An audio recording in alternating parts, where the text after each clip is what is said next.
বৰ্তমানৰ ডিজিটেল যুগত যদিও সংবাদ, মনোৰঞ্জন আৰু তথ্য আমাৰ আঙুলিৰ টিপতে উপলব্ধ, তথাপিও এই কথা কোনেও নুই কৰিব নোৱাৰে যে এসময়ত সংবাদ শুনা, মনোৰঞ্জন লাভ কৰা আৰু দেশ-বিদেশৰ তথ্য আহৰণৰ ক্ষেত্ৰত মূল মাধ্যম আছিল কেৱল ৰেডিঅ'।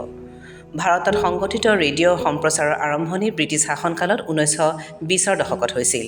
লাহে লাহে ৰেডিঅ' মানুহৰ জীৱনৰ এক অবিচ্ছেদ্য অংগ হৈ পৰে আৰু ইয়াৰ জনপ্ৰিয়তা ক্ৰমাগতভাৱে বৃদ্ধি পাবলৈ ধৰে। 1930 চনৰ 1 এপ্ৰিলত ভাৰতীয় সম্প্ৰচাৰৰ ইতিহাসত এটা নতুন অধ্যায়ৰ সূচনা হয়, যেতিয়া চৰকাৰৰ দ্বাৰা পৰিচালিত ইণ্ডিয়ান ষ্টেট ব্ৰডকাষ্টিং ছাৰ্ভিচৰ প্ৰতিষ্ঠা হয়। এই সময়ছোৱাতেই চৰকাৰে দিল্লীত এটা নতুন ৰেডিঅ' কেন্দ্ৰ স্থাপনৰ সিদ্ধান্ত গ্ৰহণ কৰে। আনহাতে দক্ষিণ ভাৰতৰ মহীশূৰ ৰাজ্যত 1935 চনৰ ছেপ্টেম্বৰত এটা নতুন ৰেডিঅ' সেৱা আৰম্ভ হয়, যাক আকাশবাণী নাম দিয়া হৈছিল। এই নামেই পিছলৈ ভাৰতীয় ৰেডিঅ'ৰ অন্যতম পৰিচয় হিচাপে প্ৰতিষ্ঠা লাভ কৰে।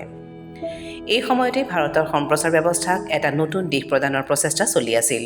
ভাৰতৰ প্ৰথম কণ্ট্ৰলাৰ অৱ ব্ৰডকাষ্টিং লিঅ'নেল ফিল্ডেনৰ মতে ৰেডিঅ'ক এনে এটা পৰিচয় দিয়া উচিত যিয়ে সমগ্ৰ দেশক প্ৰতিনিধিত্ব কৰিব পাৰে।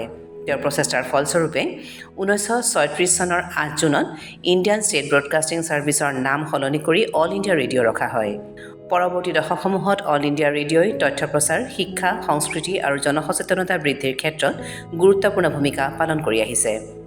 কৃষক, শিক্ষাৰ্থী, মহিলা আৰু যুৱ সমাজৰ বাবে বিশেষ অনুষ্ঠানসমূহে ৰেডিঅ'ক এটা শক্তিশালী গণসংযোগ মাধ্যম হিচাপে প্ৰতিষ্ঠা কৰিছে। 1936 চনৰ 8 জুন ভাৰতীয় সম্প্ৰচাৰ ইতিহাসৰ এটা গুৰুত্বপূৰ্ণ দিন। এই দিনটোতেই ভাৰতীয় ৰেডিঅ'ই এটা নতুন পৰিচয় লাভ কৰিছিল।